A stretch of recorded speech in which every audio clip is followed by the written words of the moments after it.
Hello and welcome back, dear friends, at Lit eCity YouTube channel, your one stop destination for English learning resources. Dear friends, in today's class, we will discuss about a very popular and a very important poem, Death Be Not Proud, which is written by the famous metaphysical poet John Donne. In this video, we are going to discuss the introduction to the both writer and the poem.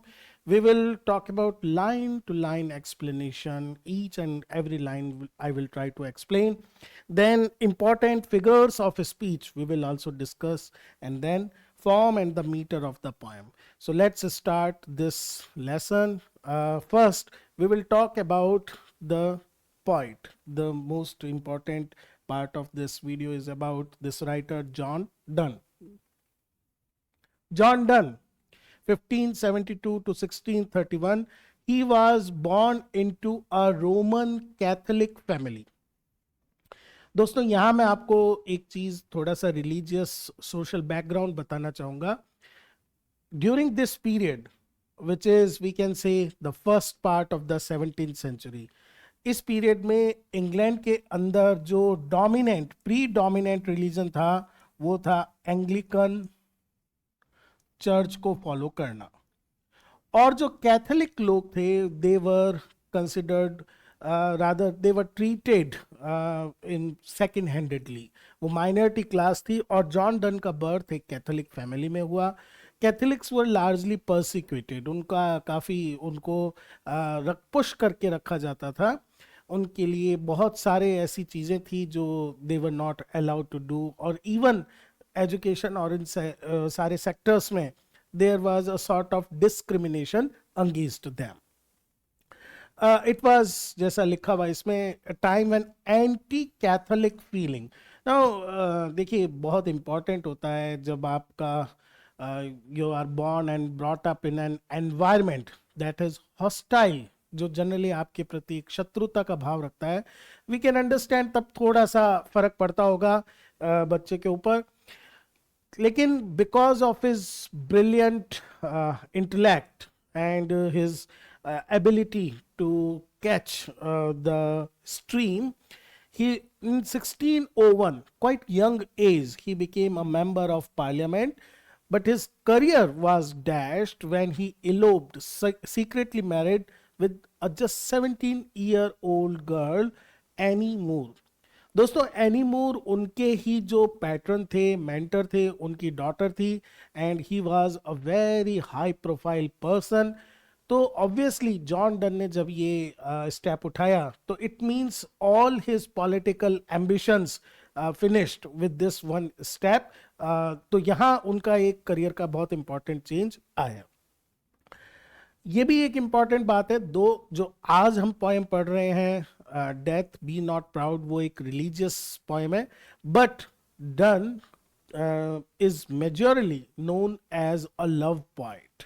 उनकी जो love poems हैं वो काफ़ी important है. This was the period when he wrote most of his love poems. These are highly popular works जो उन्होंने इस समय लिखे हुए थे.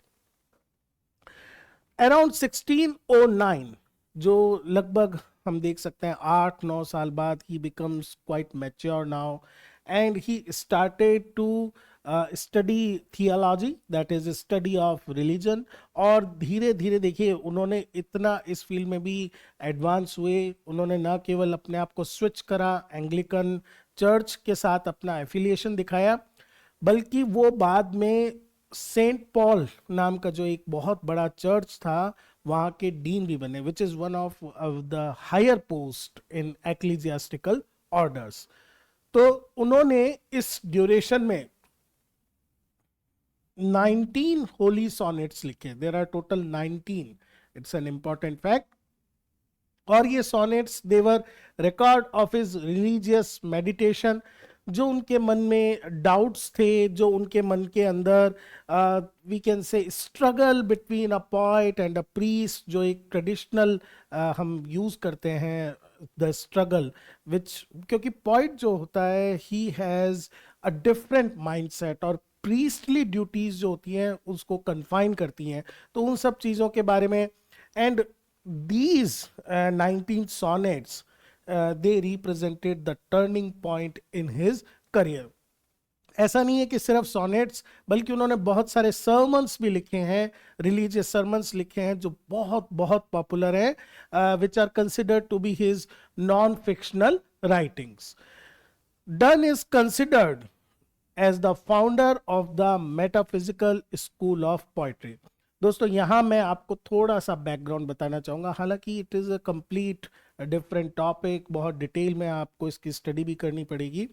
मेटाफिजिकल जो टर्म है वो सबसे पहले एम्प्लॉय की गई थी जॉन ड्राइडन के द्वारा, जॉन डन के संदर्भ में, and in a negative reference. John Dryden ने बोला कि डन अफेक्ट्स मेटाफिजिक्स. अफेक्ट्स का मतलब दिखावा करते हैं. तो व्हाट इज एक्चुअली मेटाफिजिकल और मेटाफिजिक्स? देखिए, physical means this real world, this physical world which we can feel with our 5 senses. Now what is beyond this physical world? जो कुछ भी वो चीजें जो हमारे पैल्पेबल नहीं है, जिनको हम टच नहीं कर सकते, जिनको हम अपने सेंसेस से फील नहीं कर सकते, these all kind of concepts, they are considered to be metaphysical. तो जैसे अगर हम बात करें बॉडी, तो इट्स फिजिकल, लेकिन अगर हम सोल की बात करें, it is metaphysical. Life, it is physical. Death, it is metaphysical. Life is physical, after life is metaphysical. तो जब एक पोइट जनरली देखिए, जब एक मेटाफिजिकल पोइट्री होगी तो उसमें हमेशा it will talk about these grand concepts like soul, God, religion, after life, or we can say life after death. तो इन सब चीजों के बारे में there is a philosophical deep study. Dr. Samuel Johnson, the famous 18th century critic, he used this term metaphysical school या metaphysical poet with reference to Donne and some other poets, contemporary poets जो done के थे. Done हो गए, George Herbert हो गए, Henry von हो गए, तो एंड्रू मार्वल हो गए. इन सब के साथ कॉमन कुछ चीज़ें तो थी, that they all talked about these things जो मैंने अभी आपको बताया, सोल या. लेकिन there were certain we can say techniques employed by these poets which stood them apart from other schools of that time, popular at that time. जब Donne लिख रहे थे उस समय एलिजाबेथन पोइट्री, उस समय Elizabethan poetry was in its prime. बहुत सारे ऐसे पॉइंट्स थे, जैसा एक फेमस कोटेशन भी है, England was the nest of singing birds. तो मतलब इतने पॉइंट्स थे, and they all follow particular lines, typical lines, जिनको हम शुगर कोटेड बोलते हैं. बहुत सब कुछ very sweet and very full of patience and desires, these kind of things. Metaphysical points एक विरिलिटी, एक स्ट्रेंथ लेकर आए इसके अंदर. उनकी चाहे इमेजरी हो, चाहे उनका way of presenting their ideas हो, it was quite new, different from these we can say Elizabethan और पेट्रार्कियन ट्रेडिशन में लिखने वाले जो पोइट्स थे. Metaphysical poets, they were more like lawyers. जैसे एक lawyer one after the other argument present करता है, अपना केस प्रेजेंट करता है. सिमिलरली जो ये पोइट्स थे, दे वर नॉट, अगर वो लवर भी हैं तो उनके पास अपनी बिलवेड के लिए कुछ ऐसे आर्ग्यूमेंट्स होते थे as if they are fighting a court case with their beloved. Another important feature is use of conceit. देखिए, डिवाइस ऑफ कंपैरिजन तो यूज की जाती है, simile, metaphor, personification. Conceit is an extended simile, जिसके अंदर जो कंपैरिजन है वो थोड़ा सा फार फैच्ड होता है. फार फैच्ड का मतलब it is difficult for a common reader to understand the connection between the thing with which it is compared. तो थोड़ा सा it is basically a task for the brain of the reader to find the connection. It gives a different kind of pleasure. तो वो इन लोगों ने done को माना जाता है कि he is the founder of this school. Now, the metaphysical poets were known not only for their themes but also for the use of unconventional images. Themes के बारे में तो मैंने आपको बता ही दिया कि they talked about such things.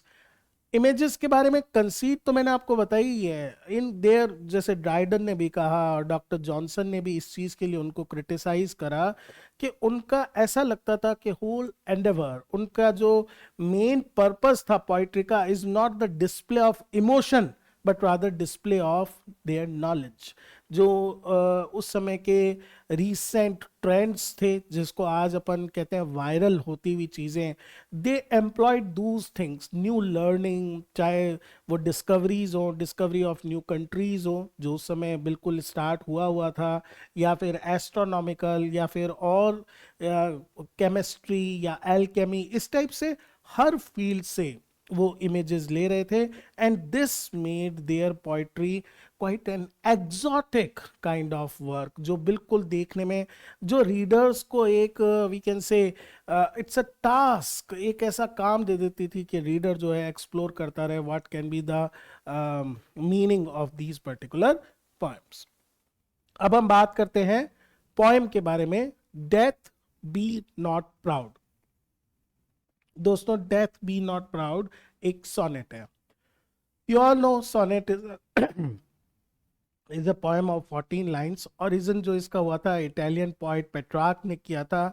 16th century की बिगनिंग में ये इंग्लैंड के अंदर आया and it become one of the leading forms during the Elizabethan age, चाहे स्पेंसर हो, चाहे शेक्सपियर हो, बाद में अपन देख मिल्टन है, इन सब ने ग्रेटली एक्सप्लॉइट करा इस फॉर्म को। Sonnet is a very perfect medium to present some thoughts. तो ये भी एक सोनेट है, और सोनेट जो है एक रिलीजियस सोनेट है।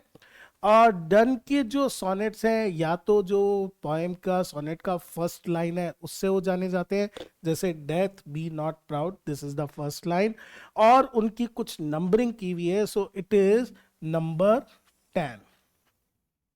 ये 10 नंबर का सोनेट है जो डन के द्वारा लिखा गया है। अगर इस पोएम की बात करें तो इस पोएम की जो थीम है, the poet presents death as a boastful and arrogant figure who is mistaken about its power.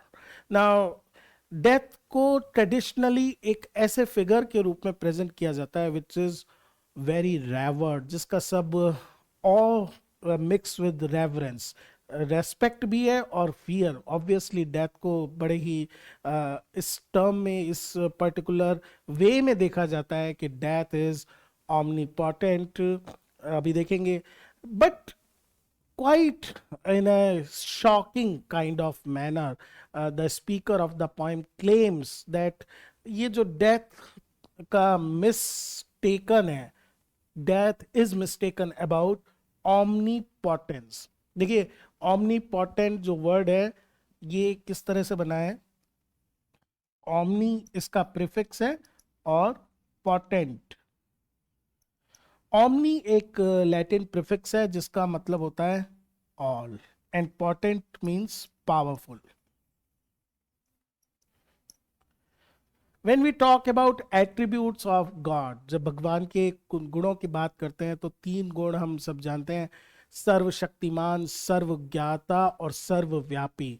तो सर्वशक्तिमान ओमनीपोटेंट, सर्वज्ञाता ओमनीसिएंट, सर्वव्यापी जो हर जगह मौजूद है ओमनी प्रेजेंट।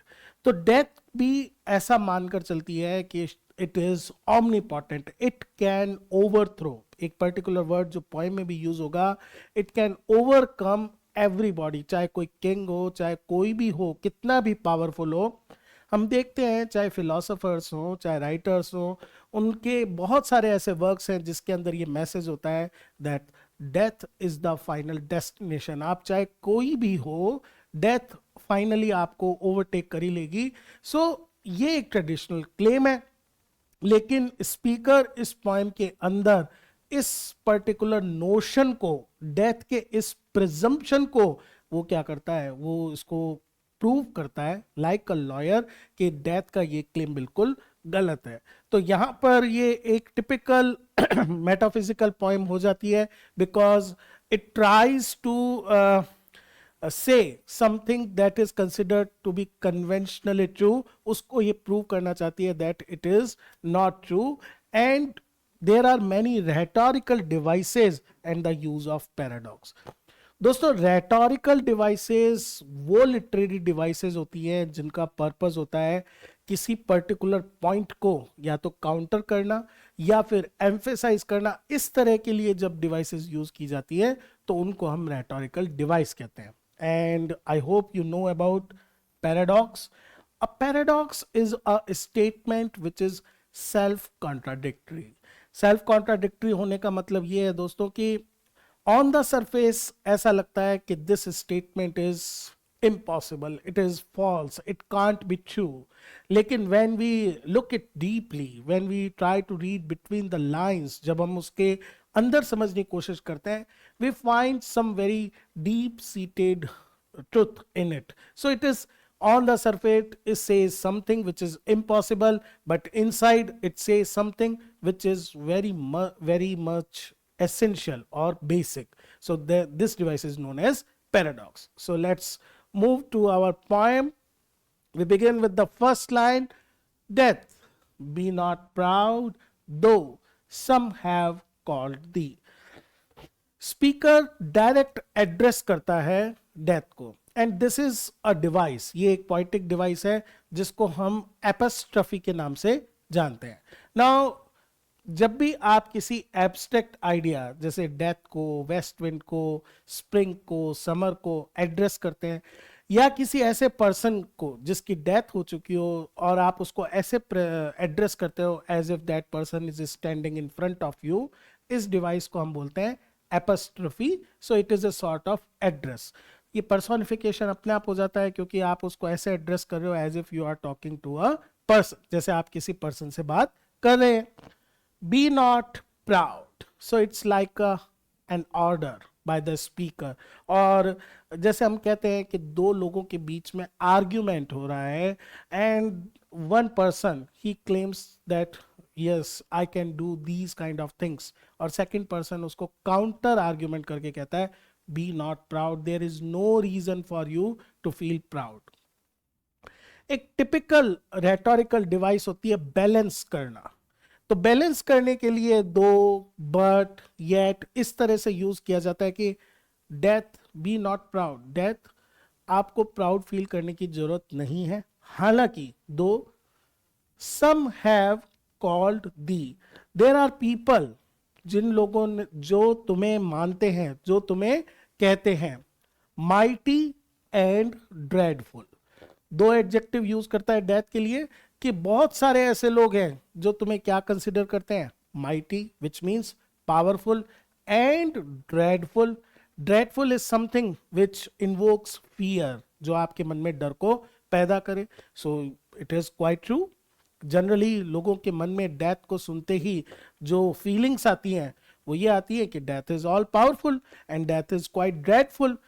तो इसके साथ ही पॉइंट ये कह देता है कि though some have called thee mighty and dreadful. दोस्तों यहां एक और स्पेशल हम टेक्निकल डिवाइस देखेंगे. अगर आप देखें कि जो सेंस है इस लाइन का, दो सम हैव कॉल्ड दी, कुछ लोग तुम्हें कहते हैं, मानते हैं, माइटी एंड ड्रेडफुल, ये सेंस इस लाइन से निकलकर इस लाइन तक आ रहा है. और जब इस तरह से एक लाइन से सेंस दूसरी लाइन में रन होता है तो उसको हम बोलते हैं एंजॉयमेंट. एंजॉयमेंट एक फ्रेंच वर्ड है और चाहे तो आप इसको इंग्लिश में एक और टर्म यूज करते हैं, रन ओवर लाइंस. इसके पीछे मेन रीजन होता है मीटर का बैलेंस करना. मीटर है पोएम के अंदर, इसका मतलब नंबर ऑफ सिलेबल्स पर लाइन फिक्स होते हैं. पोइट अपना सेंस कंप्लीट नहीं कर पाता है तो वो अपने सेंस के कंप्लीट करने वाले वर्ड्स को आगे वाली लाइन में शिफ्ट कर देता है. तो देखिए पहले उसने कहा कि you should not feel proud, फिर कहा कि there are people who think you are mighty and powerful, लेकिन फिर कहता है यहीं से आगे कि why should death be not feel proud, because thou art not so. Very simple plain statement. तुम हो ही नहीं, जैसा लोग तुम्हें मानते हैं, क्या मानते हैं? माइटी एंड ड्रेडफुल, दो आर नॉट सो। लेकिन स्पीकर का क्या मानना है? कि तुम ऐसी हो ही नहीं जैसा तुम्हें माना जाता है। And now throughout the poem he will prove his point by giving some argument. First argument: for those whom thou thinkst thou dost overthrow. For those, क्योंकि those वो लोग, whom thou thinkst, जिनके बारे में तुम ऐसा सोचती हो, जिनके बारे में तुम्हें ऐसा लगता है, thou dost overthrow, कि तुमने उन्हें क्या कर दिया है? ओवरथ्रो कर दिया। ओवरथ्रो करना इज मीन्स डिफीटेड, तुमने उन्हें हरा दिया है। तुमने basically you have made prey, तुमने उनको अपना शिकार बना लिया है। ओवरथ्रो जनरली हम यूज भी करते हैं पॉलिटिकल कनेक्शंस के अंदर भी। जब एक माइटी किंग आता है तो वो दूसरे रूलर को ओवरथ्रो कर देता है, मतलब उसको उस जगह से हटा देता है। तो डेथ भी किसी तरह से एक इतना पावरफुल किंग है, रूलर है या इन्वेडर है, जो आता है और पर्सन की लाइफ को कैप्चर कर लेता है। लेकिन पॉइंट का ऐसा मानना है कि जिनको तुम मानकर चलती हो कि तुमने ओवरथ्रो कर दिया, यहां पर भी सेंस अधूरा है। Die not poor death nor yet canst thou kill मी। दो तीन डिवाइसेस हैं इसके अंदर, डिस्कस करेंगे। पहली बात, सेंस यहां से वापस से यहां जाकर कंप्लीट होता है कि जिन लोगों के बारे में डेथ को ऐसा भ्रम है, मिसकॉन्सेप्शन है कि डेथ ने उनको अपना प्रे बना लिया है, die not, only their bodies die. So this is the basic argument of the point कि death can make prey only on mortal body, केवल शरीर को वो क्या कर सकती है? प्रे बना सकती है। The soul is beyond the reach of death. And now look at this poor death. एक तरफ तो डेथ अपने आप को प्राउड, माइटी, ड्रेडफुल, इस तरह के एडजेक्टिव्स के साथ यूज करने को मान के चलती है, लेकिन स्पीकर के लिए क्या कॉन्सेप्ट है कि death is actually a helpless, a wretched, a poor creature. और यहां you can look at alliteration, die not, death, can, kill. So these are plosive. Plosive जब यूज किए जाते हैं तो they are like throwing words, die, death. Nor yet canst thou kill me. It's an open challenge by the speaker to the omnipotent death, कि ना ही तो अभी तक जिनको तुमने अपना प्रे बनाया है वो मरे, only their bodies have died, nor yet, अभी भी तुम मुझे नहीं मार सकती. It is not in your hand. So it's like an open challenge. The poet is making a mockery of death and saying that there is no reason for us to feel afraid of you. Next बढ़ता है point, argument number 2 देता है। पहला तो दे दिया कि जो लोग तुम सोच रही हो कि तुमने उनको ओवरथ्रो कर दिया है, they are not died, their souls have release from their bodies. Second, from rest and sleep which but thy pictures be. पहला तो आप देख सकते हो यहां पर ऑरल एलिट्रेशन डिवाइस यूज करी हुई है, बट पिक्चर्स बी, तीनों जो है प्लॉजिव साउंड्स है। पॉइम के अंदर देखने वाली बात है कितनी ज्यादा प्लॉजिव यूज करी है। प्लॉजिव जो साउंड है वो एक जिसका सेंस वर्ड ही जो प्लॉजिव है, एक एक्सप्लोजन के साथ प प ट ट क ऐसे रिलीज होती है, as if somebody is hurling sounds at you। तो वो जानबूझ के स्पीकर ने इनको यूज करा है ताकि शो करे डेथ को वो एक तरह से टोटली डिस्कार्ड कर रहा है। तो वो कह रहा है रेस्ट एंड स्लीप, जो रेस्ट है, स्लीप है, उनको वो क्या कह रहा है? Which but thy pictures be. Here, यहां पर बट मैंने सर्किल इसलिए करा है, जो ट्रेडिशनल मीनिंग होता है बट का वो नहीं है यहां। बट का मतलब है only. Which but thy pictures be, rest and sleep, these two are considered to be totally harmless activities। बल्कि harmless भी क्यों कहें, they are welcome activities when a man is exhausted, tired, पूरी तरह से थके हुए हैं, तो कौन रेस्ट नहीं करना चाहेगा, कौन सोना नहीं चाहेगा? They bring a kind of refreshment. हम जब इनका यूज करते हैं, we become that, yes, we are restored, our health is restored. और according to the point, rest और स्लीप क्या है? Thy pictures. क्यों कह रहे हैं इनको thy pictures? Just like when we are sleeping, when we are having rest, we are disconnected with the surroundings. हमारे आसपास क्या हो रहा है, we are totally unaware of these things. हमें नहीं पता उस समय क्या हो रहा है. Similarly, death is a prolonged sleep, or we can say an eternal sleep. एक ऐसी sleep है जो break नहीं होगी. So, what is rest or what is sleep? It is kind of a short death, a temporary death. क्योंकि दोनों के अंदर काम तो एक ही हो रहा है, we are getting disconnected by the outer environment. So ये जो चीजें हैं, रेस्ट और स्लीप, जो हार्मलेस हैं, जो वेलकम एक्टिविटीज हैं, इनसे हमें क्या मिलता है? Much pleasure. Everybody likes to have rest, to sleep. It is in fact one of the essential daily activity of human life. अगर इनको करने से मच प्लेजर मिलता है, then from the much more must flow. Look at use of musical sound, which indicates that how great pleasure is coming. एक ये बड़ा musicality इसको देता है कि अगर टेम्परेरी स्लीप से हमें रेस्ट मिलता है, तो डेथ जो एक परमानेंट स्लीप है, उससे तो कई गुना, many times much more must flow, must come, उससे तो और ज्यादा प्लेजर मिलना चाहिए। This is argument number 2। तो then why should we feel that, mighty का तो उसने बता ही दिया कि ओवरथ्रो जो तुम सोचती हो नहीं कर पा, वो तुम्हें एक्चुअल में तुमने ओवरथ्रो उनको करा ही नहीं है। ड्रेडफुल का वो ये बता रहा है कि ड्रेडफुल क्यों माने भाई, तुम तो something which gives pleasure. And soonest our best man with thee do go. Next argument, एक जो ट्रेडिशनल, एक कंसोलेशन, सांत्वना के लिए यूज किया जाने वाला एक type of we can say phrase है कि जो किसी के घर में अगर यंग डेथ हो जाती है, एक young person dies, people say that भगवान, वो इतना अच्छा व्यक्ति था कि भगवान ने उसे अपने पास बुला लिया। Their basic implication is to console the family, लेकिन उसका मीनिंग ये होता है कि God needs best man with him. तो and soonest our best man with thee do गो।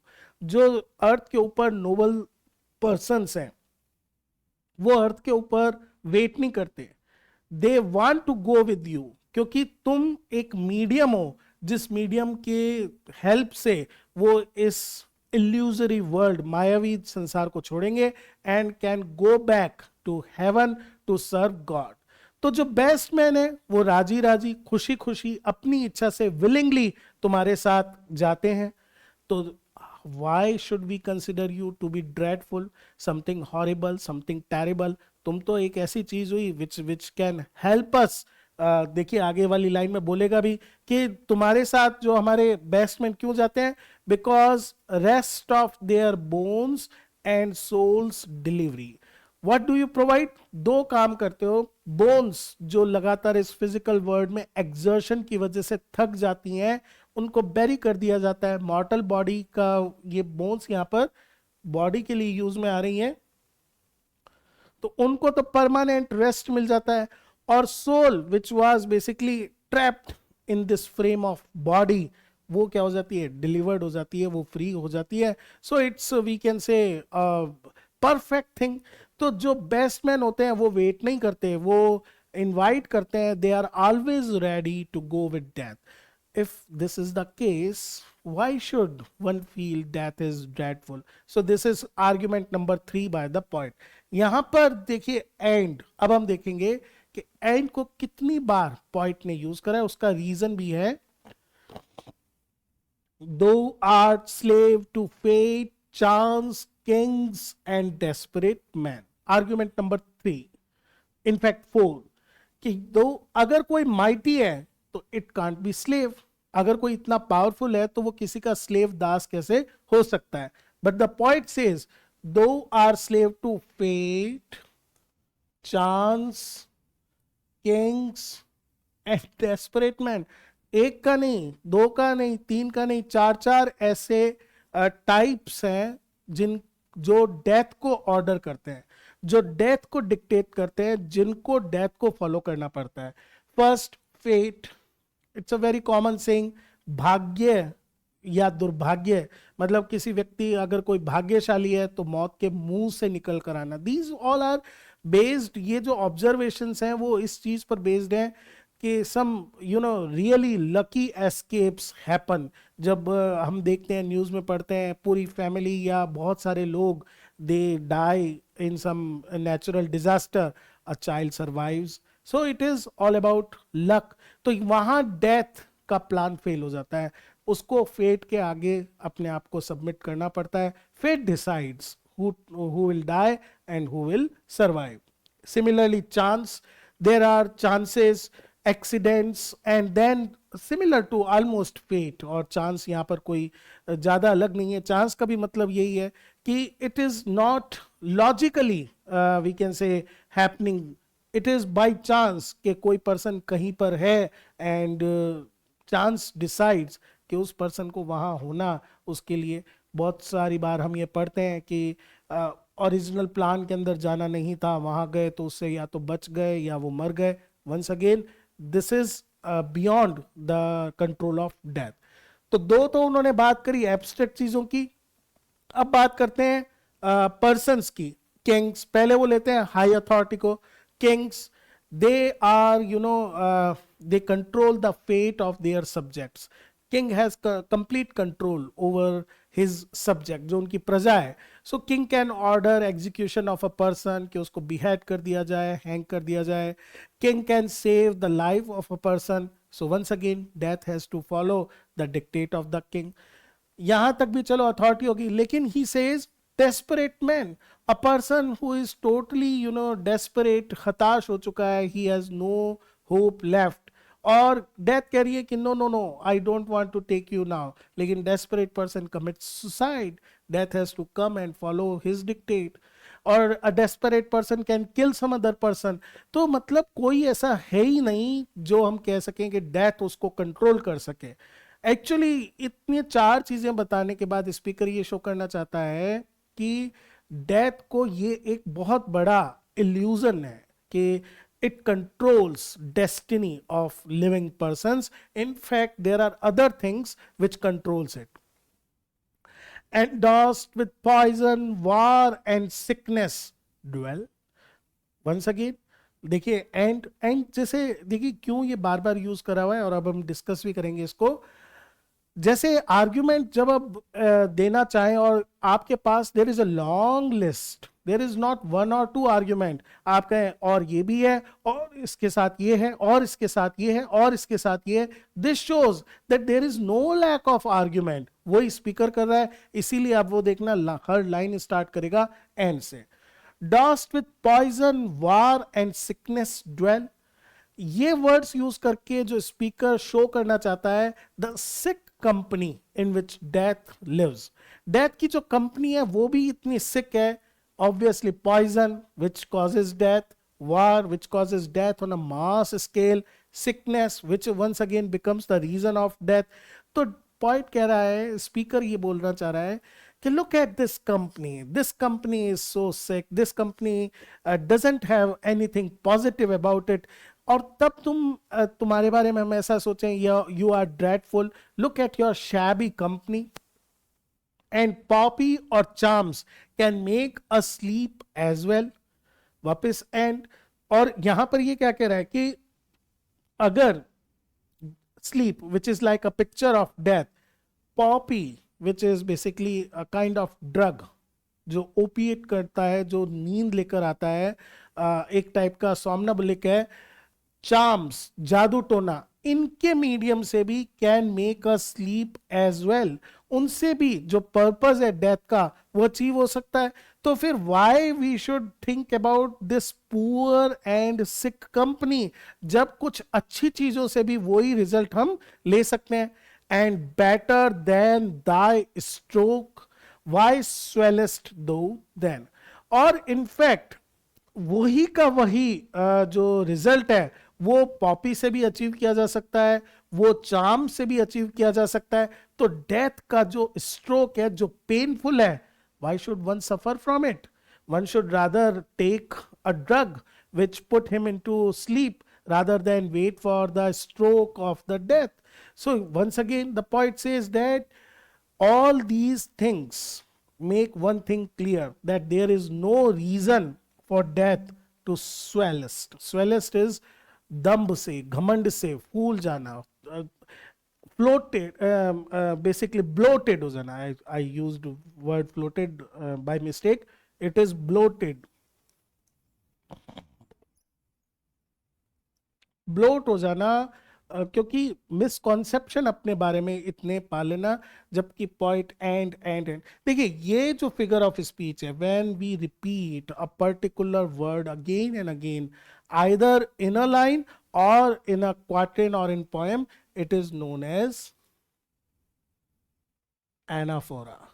इस डिवाइस को हम बोलते हैं anaphora. Repetition of a word in a line, एक लाइन में भी हो सकते हैं, or may be in a particular stanza. Now we come to the concluding lines. One short sleep past, we wake eternally. So this is basically his moot point, that this death is like a short sleep, and after this sleep our bodies will rest forever and we wake up like immortal beings. हमारा जो mortal part है वो अर्थ पर रह जाएगा. We wake up eternally. After this awakening we will never sleep anymore. उसके बाद, because we will become only soul, there will be no death. And this is what he says in the last line, and death shall be no more, because we all will be souls. ऐसा कहा जाता है, there will come a day, according to Christian religious beliefs, there will come a day which is called doomsday, day of judgment, when all living will die and all die will rise, and God will make the judgment and the life will cease on this earth. उस point के बाद death shall be no more, क्योंकि death can prey only on physical bodies. जब तक हमारी ये bodies हैं तब तक डेथ प्रे कर सकती है. जब ये बॉडीज ही नहीं रहेंगी, डेथ की जरूरत ही नहीं रहेगी. And it will happen, death thou shalt die. This is the conclusion. This is called paradox. This is example of paradox. Hindi में अगर सिंपल लाइन में कहें, मृत्यु तुम्हारी मृत्यु हो जाएगी, so it seems rather quite impossible kind of thing, कि मृत्यु की मृत्यु कैसे हो सकती है. The basic truth behind is that death can only make prey of this physical corporeal body. Once our flesh, bones, they are basically detached from us, our soul become free. Death cannot prey on us. Death cannot make us its food. तो यहाँ पर जब death के लिए कुछ रहेगा ही नहीं, तो डेथ की क्या हो जाएगी? डेथ हो जाएगी. Death thou shalt die. इस पैराडॉक्स के साथ जो पॉइंट है, स्पीकर है, अपने आर्ग्यूमेंट को क्लोज करता है. Let's discuss about form and metre of the poem. जैसा कि बिगनिंग में हमने देखा था कि this poem is a sonnet, and we know there are variants of sonnet. सबसे पॉपुलर दो वेरिएंट्स हैं, Petrarchan and the English one. जो पेट्रार्कियन सोनेट है वो फॉलो करता है ऑक्टेव और सेस्टेट फॉर्म का. An octave is a stanza of 8 lines and sestet is a stanza of 6 lines. एक जनरली इनके बीच में एक जो ब्रेक होता है, वोल्टा बोल सकते हैं अपन उसको, लेकिन ट्रेडिशनल सोनेट की अपोजिट इस पोएम में इस तरह से वोल्टा नहीं चलता है. अभी उस स्ट्रक्चर में देखेंगे, डन ने उसमें भी थोड़ा सा एक्सपेरिमेंट करा है. जो एक ट्रेडिशनल पेट्रार्कियन सोनेट होता है उसकी राइम स्कीम होती है ए बी बी ए, मतलब पूरे ऑक्टेव के अंदर केवल 2 राइम्स चलती हैं। और सेस्टेट का अंदर ऐसे भी हो सकता है, ऐसे भी हो सकता है, अल्टरनेटिव राइम भी हो सकती है, या 3 राइम्स भी हो सकती हैं। इसके कॉन्ट्रास्ट में जो एक एलिजाबेथन सोनेट होता है वो इस तरह से चलता है, हर क्वार्टेट का अपना एक अलग राइम होता है। नाउ डन ने क्या करा है, ही हैज मिक्स्ड, उसने ए बी बी ए, तो यहां तो ये पूरा ले लिया एज इट इज, ओके, लेकिन यहां पर भी उसने एक क्वार्टेट ही लिया है। अब अंतर ये है कि इस जैसे एक उसके अंदर लास्ट में कपलेट होता है, इसके अंदर भी एक बिल्कुल अलग सेपरेट कपलेट दिखाई देता है और 3 क्वार्टरन दिखाई देते हैं। तो 3 क्वार्टरन प्लस कपलेट, ये तो इन्होंने ले लिया एलिजाबेथन फॉर्म से, और फर्स्ट 2 क्वार्टेट की सेम राइम होना ये इन्होंने ले लिया पेट्रार्कियन सोनेट से। So it's a kind of an experiment in both these things. अगर हम बात करें मीटर की, the poem is written in iambic pentameter. Pentameter का मतलब है each line have 5 feet, or we can say 10 syllables। और आयम्बिक का मतलब है कि जो पहला सिलेबल है वो अनस्ट्रेस है और जो दूसरा सिलेबल है वो स्ट्रेस है। इस तरह से ये पेयर चल रहा है। Let's look at 2 lines of the poem, उससे अपने को आइडिया लगेगा।